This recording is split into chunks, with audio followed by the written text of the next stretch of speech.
आज मुंशी प्रेमचंद जी की पुण्यतिथि है। आइए हम उनके बारे में कुछ जानकारी प्राप्त करें। हमारे देश भारत में तमाम विश्व विख्यात महान लेखक हुए हैं। उनमें से एक हैं मुंशी प्रेमचंद जी। जब जब कहानी और उपन्यास जैसी विधाओं की बात की जाएगी, तब तब मुंशी प्रेमचंद जी का नाम शिखर पर आएगा। मुंशी प्रेमचंद जी कहानी और उपन्यास को ऐसे स्तर पर लेकर गए जहां से भारतीय साहित्य को एक नई दिशा मिली। इसी कारण बंगाल के प्रसिद्ध उपन्यासकार शरद चंद्र चट्टोपाध्याय ने मुंशी प्रेमचंद जी को उपन्यास सम्राट की उपाधि दे डाली। मुंशी प्रेमचंद जी का जन्म 31 जुलाई 1880 ईस्वी को लम्ही वाराणसी में हुआ। मुंशी प्रेमचंद जी के पिता का नाम अजायब राम जी और माता जी का नाम आनंदी जी था। मुंशी प्रेमचंद जी का पूरा नाम धनपत राय श्रीवास्तव था। इन्हें नवाब राय, मुंशी प्रेमचंद आदि नामों से भी जाना जाता है।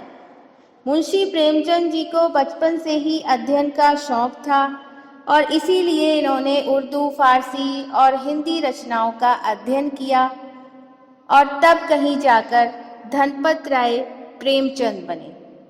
हिंदी कहानी का पितामह और उपन्यास का सम्राट माने जाने वाले प्रेमचंद जी ने कई पत्रिकाओं में कार्य किया, कई तमाम प्रसिद्ध कृतियां लिखी।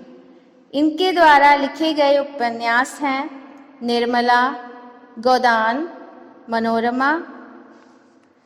साथ ही इनके विचार, प्रेमचंद के विचार 3 खंडों में प्रकाशित किए गए हैं।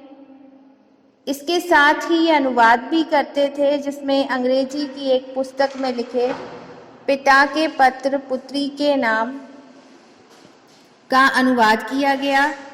साथ ही इन्होंने मर्यादा, माधुरी, हंस, जागरण जैसी पत्रिकाओं का संपादन किया। इस तरह मुंशी प्रेमचंद जी ने कहानी और उपन्यास को ऐसे स्तर पर पहुंचा दिया जहां से भारतीय साहित्य को एक नई दिशा प्राप्त हुई।